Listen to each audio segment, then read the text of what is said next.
Cabooses.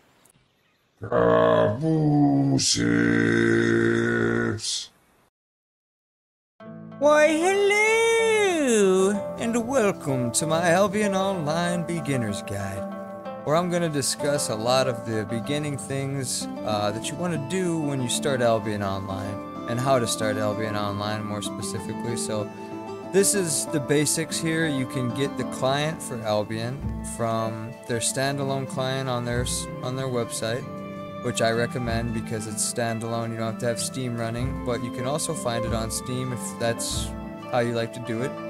And you can access the game through Steam, which does allow you to keep track of some things I believe that Ablion doesn't do on the standalone, but it's also cheaper to buy some things in their store usually from the standalone client. But all you need is an email address, so if you don't have one, make an email address, and then you create an account with your email address. And once you do that, you can log in and create a character. So right here I just have an example one just because I don't want everybody knowing my email address. So you can just do this, create your account, and then you log in here. Okay, now once you have your email and your account made and everything, all you need to do is log in and create a character. And at the character screen you can choose male or female, you can customize it. It has some presets here, which I'm just going to click one. It lets you customize it more. You can also change this later once you're already in the game. And then you just need to choose a name. So, let's see. What's a good name? How about Scarf Bob?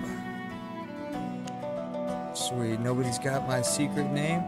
And once you make your character, you're just going to enter the game in the lighthouse, which is the starting quest area, okay? So you enter the world.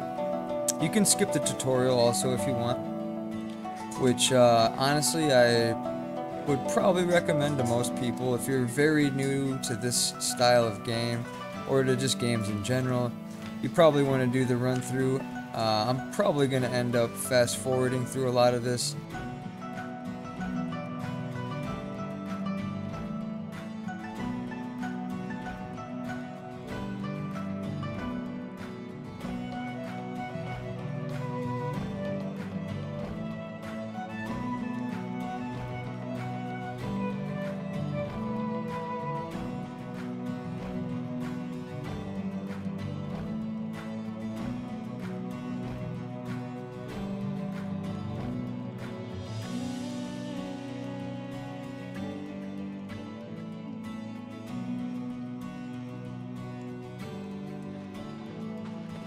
Okay, I'm going to just go over a couple things before we finish the starting tutorial.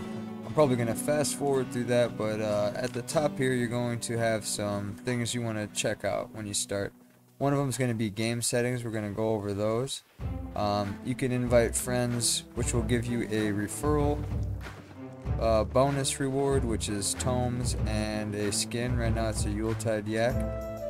They change it every 2 or 3 months or something like that. So you can refer friends with your link, but then they also give you a reward up here which will show up. It's not showing up for me right now, but it's a in-game thing you can claim. It'll go to your mailbox. It used to be some premium time. I don't know if it still is. It might be Tomes of Insight now, I believe. But we're going to go over game settings first. So you got the general game settings. Of course, you're going to set your language, your date up here. And then general settings. This is just like optional stuff. Skip intro video, I would recommend that. These are all default, by the way. I'm going to show you what you need to change. The camera shake, it just shakes when like somebody hits like a big AoE stun or something like that. It'll shake like a, you know, a pog log. It hits somebody, it'll shake the ground, or a one-hand mace. Automatically pick up silver is enabled. That's very handy unless you're trying to be sneaky, because it does show on your combat log if you're in the nearby zone. And then I don't recommend buying the whole stack. That could end up in costing you a lot of money accidentally. Warning before entering PvP areas. You definitely want this at the beginning, especially because sometimes there's ways for people to knock you into zones or whatnot, so you can be zoned into a red zone and killed. But you know, normally you're fine either way. vanity, this is just going to be what skins will show up for what people. So for yourself, you're probably going to want them on, even if you don't have any. Once you do, you can make yourself look cool. And the rest of these, for guild and opponents, you probably only want to see them in safe areas, because you can tell the tier and the type of gear as you become more experienced. And you might need to identify, like, oh, does my teammate have plate on? Is he a clothy? Is the enemy, you know, in tier 8 or tier 6, or what are they wearing? And you can obviously inspect them to do that, but sometimes you don't have time to inspect 5 people that are flying at you, you know what I mean? So yeah, and then overcharge, I wouldn't worry about this. For the beginner's guide, overcharge is basically something for more advanced players in PvP and ZVZs. And graphics. So graphics, you know, it's obviously whatever your computer can handle. The lower the better if you're going to be doing ZVZs specifically, because they can get very demanding on your PC. Even with this you know, level of graphics on the game, there's still a lot going on, which takes a lot of memory and whatnot. So resolution, this is kind of the base that it comes for me. Everybody's video card is different, and you can download programs or software that allows you to have custom video settings. And this one right here, 1920 by 800, is the widescreen ganker's specialty. Okay, so if you're gonna play Albion competitively and you really want to max out, kind of like min-max everything, you're gonna probably want to put this on, because it lets you see quite a bit farther. I'll kind of show you here. You can see, like, at the edge of the screen, you can see this dude barely cut off at the head, right? So we'll switch it back to what it was at, and he's not even on the screen. That's kind of crazy. So being able to see that much farther, I don't know why this is the way it is, but that's a huge advantage, especially when you're in open world and you need to inspect people, or you need to see what they're wearing, or what guild they're in, or a lot of things, you know. Even in corrupted, you can see them before they see you. You can switch your abilities and charge in on them. It's just a huge advantage, and you know, props to people that don't take advantage of it. I personally normally just use it. It can cause problems with some people's video cards or whatever, but you can figure it out. There's a lot of ways to do it, so we'll leave it at that. And so graphics, that's the first thing. So there's another thing here, frame rate limit. So Albion, you can turn this off, which I started with this off because I'm like, why would you want to limit your frames? But there's a weird bug that I had issues with that causes Albion to crash randomly and repeatedly. So you need to check your frame rate limit, and I would recommend putting it, this starts off at 60, I would recommend putting it at 100, 120, even 200 is probably fine. It just really depends, because for me, when I had it off, it causes crashes sometimes because the limit goes beyond what it should, or something like that. So I would recommend, we're just gonna go, I don't know, 120. We'll see how that, well, we'll see 100. We'll see how that works, because supposedly your eyes can't see more than 60, but either way. Visual quality, so you can customize this. You can set it to ultra high if you have a really good PC. I have like a middle, kind of older PC, just because it does the job for me. So I kind of put my settings on custom, and you can do this however you want. It's not that big of a deal. The biggest thing is the resolution for the screen, widescreen advantage. And all this stuff is just optional stuff. Audio, whatever you want to use is fine. The music's pretty good, and ambience sounds add to the experience. But the thing is, sound effects are going to be like a player chopping a log. You could see them off screen, or somebody fighting. You can see them before you even see their name tag. So you're going to want sound effects at least above or at the same level of everything else, if possible. And you can kind of decide how you want to do that. Interface, this is really just up to you. I think a smaller interface is better. I don't want to block in a lot of my screen. And you can position your spells for the bottom on the right, or wherever you want to have them. And then these are other things, speech bubbles. If somebody talks, it'll put a speech bubble above their head. And then all this stuff is also optional, because if you're doing ZVZs, you don't want all the damage numbers on, and a lot of times you're not even going to see them anyways because they're pretty small. If you're doing videos and you want to have them shown zoomed in, that's one good thing. Mob health bars you probably want so you can see their health without having to click on them. And then this is a whole section of its own, spell indicator intensity. So this is like if an enemy's casting like a brimstone, like a meteor on you, and you can see where he's casting it, and that will be either opaque, you can see through it, or it'll be like a darker red spot, and you can decide what things will show up. Like, will the enemy's heal show up? Will your allies heal show up? Will your allies damage show up? Most of the time you want all this stuff on. You want to see what's going on, who's doing what. So that's really personal preference also, but you're going to need to know that stuff somehow. And then this stuff, name tags, this is settings that you're going to want to change for ZVZs, but at the beginning you can do whatever you want. You know, your personal name tag doesn't matter. You know your name. You want to see your health bar at least. But, you know, you could turn your name off if you want. Allied players, you're definitely going to want to see their health bar. If you already know their name, you don't need that. But, you know, this stuff isn't that big a deal. It's not going to take that much demand on your computer unless there's 100, 200 people on the screen. Then you're going to want to turn off other players except their health bars maybe, so you can kind of save a little bit of memory. So, and the rest of the stuff isn't that big of a deal. Tooltips are something that everybody's going to have to kind of figure out.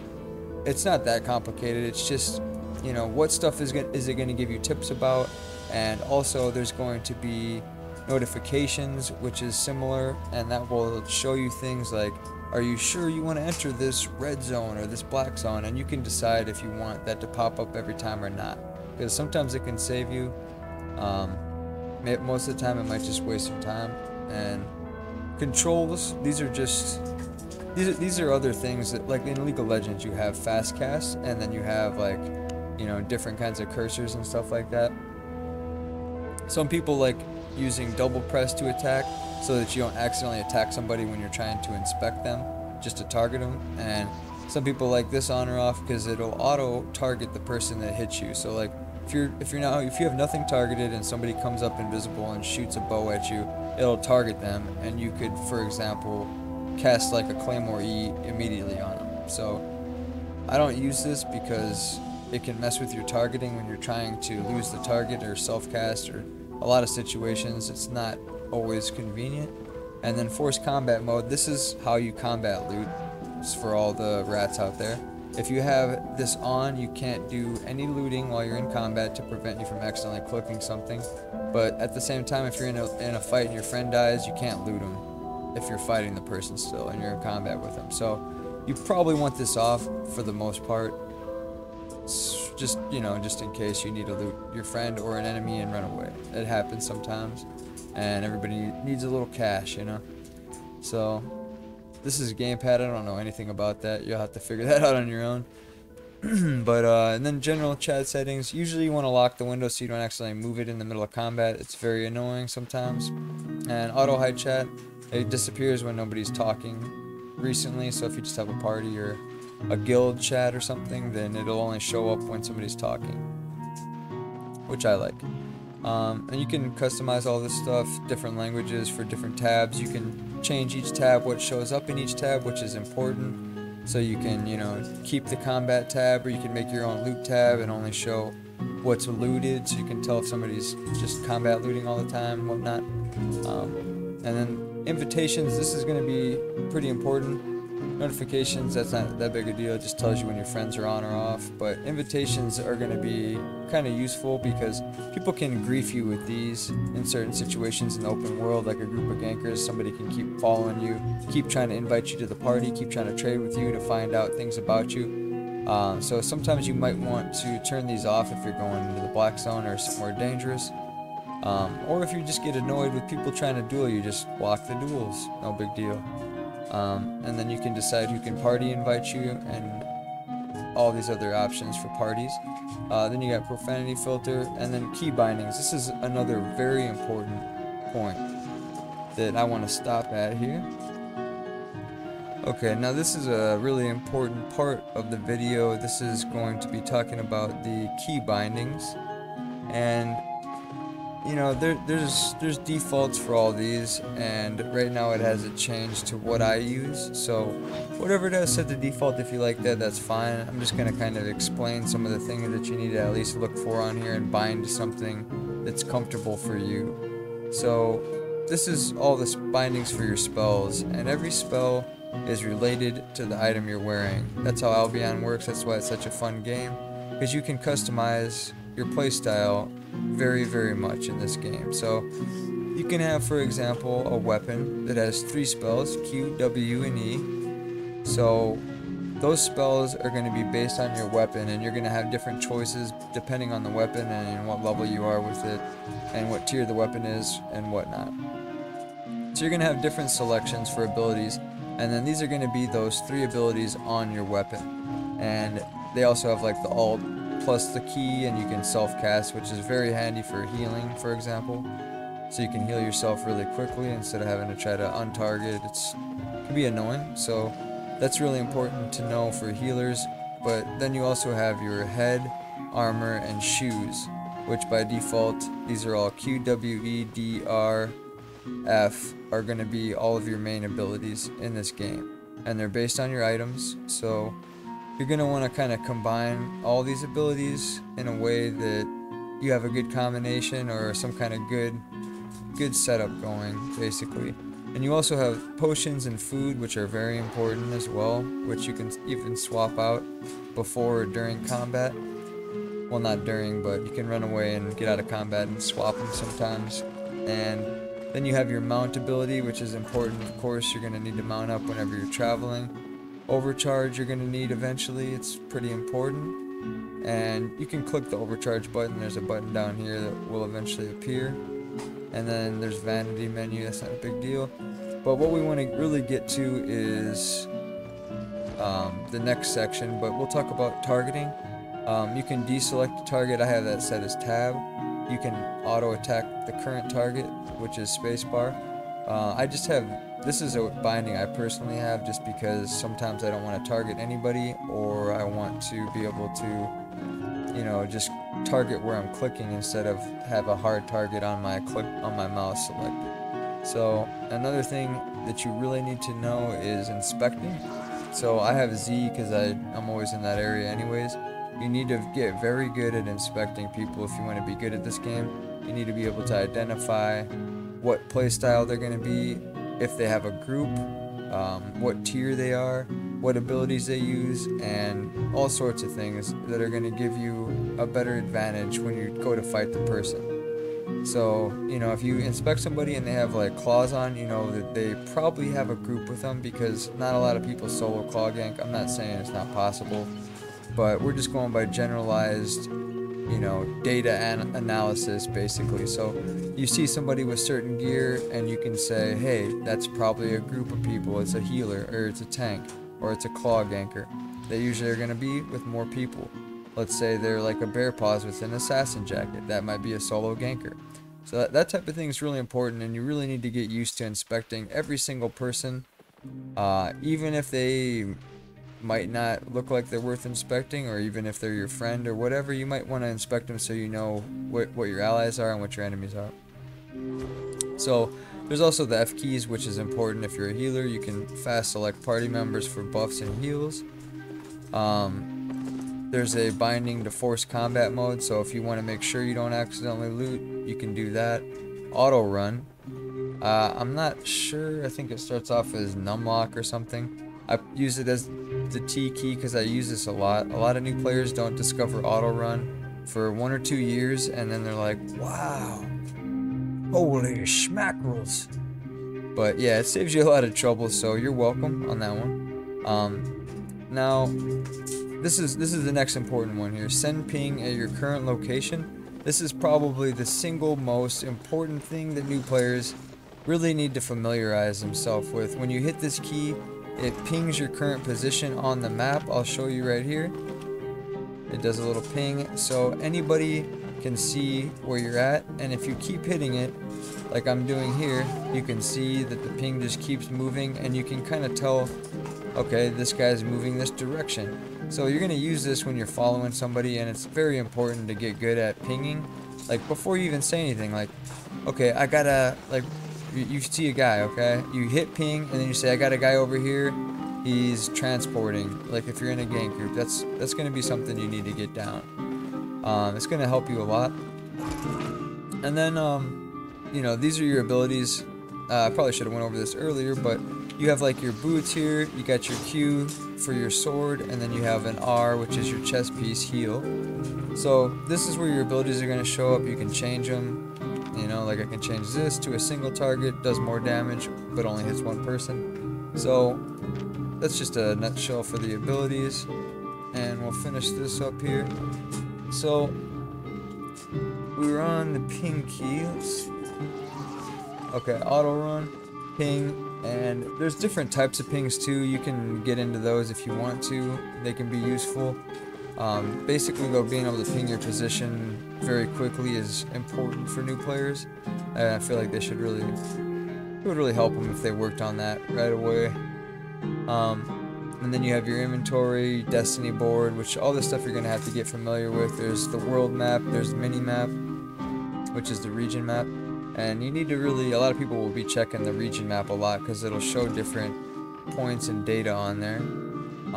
And then there's also the guild finder, which is really important as a new player. You want to find a good guild because you do get a home XP buff if they have a hideout in the black zone, and then the black zone open world is one of the fastest ways to fame farm also. And there's also keys to stack and sort your inventory and all that stuff. Notifications, this is pretty important because, like, for example, if you're entering a black zone, I don't have anything to warn me. I just go right into the black zone because I'm not getting pushed accidentally. But for the red zone, I don't have a notification because I do have a notification on. I don't have it disabled because if somebody like fears me or knocks me into the red zone and I'm AFK, I might get killed. That was a big problem in the past. They might have fixed that, but some notifications you want on, some you don't want on. So, you know, this is all preference as well. I just want to say thanks for watching my video so far.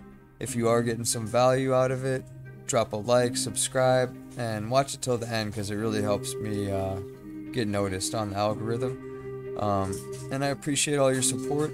Thanks for really helping me out with my channel. Now, there's a lot of things to consider when you're trying to decide what you want to play in Albion. And what I mean by this is, in the Destiny board, there's 3 main weapon trees, which are Warrior, Hunter, and Mage. And then there's also armor trees, which is Plate Armor, Cloth Armor, and Leather Armor. So you're going to want to go through all the armors and weapons, and maybe even watch some videos on different builds, so you can decide what kind of playstyle that you like. The best way to do this really is to test them out, which you do need to level some different things and kind of spread out some of your fame in the beginning to decide. But ultimately, it's a lot better to decide what you want to do and level that more, or focus on leveling that more, than to, you know, level something up, max it out, and be like, I don't actually like playing this. So I recommend to kind of experiment around, try different things out. The first thing, in my opinion, that you should do is look at the weapon trees. Warrior, Hunter, Mage. Look at all the weapons in them, and maybe try some out, watch some videos, do something to figure out what you might want to try playing or leveling first. And it also helps to choose something in a tree that you might have multiple things you want to use and that help each other, because you get bonuses for stuff in the same tree when you level it. So you're going to want to pick your weapon first, in my opinion, and then from that you can decide, you know, what armor to use with that. And also keep in mind you're going to be leveling and killing a lot of AoE mob packs a lot of times if you want to level efficiently.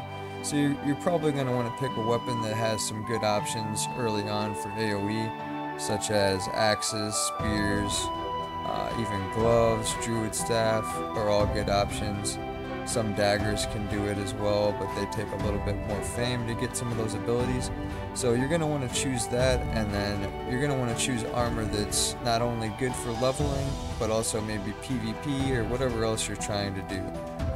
It's good to just fill in your armor with your weapon so that it kind of complements it, or helps you just to level faster, like a stalker jacket or something like that. It gives you a lot of AoE damage early on. And then like a mage cowl or a Avalonian helm of purity will also give you some damage on your helm piece. And then of course your cape, you're always going to want to run Thetford or Demon Cape if you're just trying to get leveling speed efficiency. You know, it's going to add a lot of damage to it. Always carry poisons on you. That's another thing people need to learn, is consumables are very important in Albion. Even if you have low level ones, having multiple swaps is a great thing to learn early on, because as you progress in the game, you know, some of the best players are going to have food, potion, and even item swaps a lot of times when you get towards the end of the game, because that's just how it is. You know, if you face somebody and you don't have like a resistance potion versus like a death givers, you're going to be at a huge disadvantage. You're not going to be able to have nearly the chance you would of stopping their burst and killing them if you would have brought that resist potion. Even if it's a T5, it doesn't really matter. And then also like a healing potion is really good if you're just doing 1 versus 1, and you know, that's going to give you the best for your money. You know, it's hard to disengage, they can't just run away from your resist, and it gives you a lot of extra health. So these are some things you really want to think about at the beginning of the game, because it's going to save you a lot of time in the long run if you find out that you really love to play axes, or you really love to play fire staffs or something. So it's something you should check out, experiment with a lot of different builds. Don't be afraid to spread out your focus and your time on leveling something in the beginning, because it's going to pay off in the long run. You might find something you really like. You can level multiple things from that tree. Like for me, I started the game, I leveled bows. I really liked bows, and they're very new player friendly, especially the regular bow. Does a lot of single target damage. Then you got warbow, great for PvP, cheap. And then, you know, like leveling daggers, swords, axes, stuff like that's really good, because they all have mobility options, so you can chase or run away from people if you need to for PvP. So that's something to keep in mind. And then also just the AoE capability of your build is going to really help you AoE clear. You can also do like single targets and just go for bosses, and go for even group dungeons, single mobs. There's a lot of different ways to level. I think open world or mists, pulling groups or doing the objectives in the mists while you're killing the mobs is probably the best way to level up at the moment. And I kind of made some other footage of me going into the mists and doing a group dungeon, doing a solo dungeon, just kind of comparing all the fame and what seems to be the best. And it also depends, are you trying to make money? Because that's going to play a factor in what you want to do. You know, for money, you might get more money doing solo dungeons, even though the fame might not be as good. It's safer, you get the chest loot, so you can kind of decide how you want to do that. Either way works. At the end of the day, you pretty much want to pick a high mobility or high sustain AoE weapon that's kind of good all around for leveling and fighting AoE single target. Some of the weapons I thought of are Battle Axe, Bloodletter, Battle Bracers, Druid Staff, Bow, and then Light Crossbow are all good options for a beginning weapon so that you can level and escape people. The best fame I found was non-lethal solo mists, as far as no risk really. Red zone faction flagging, or even yellow zone faction flagging, doing solo dungeons, doing the bandit event for extra money. Lethal mists or black zones are really some of the best fame and loot you can get. They're just higher risk, so that's basically on your own comfort level. And then of course, if you have friends, group dungeons are still good fame. They've been buffed decently well. So thanks for watching my video till the end. I also stream on Twitch. If you feel like supporting me on there, I really would appreciate any follows or any viewers that want to check out some of my content.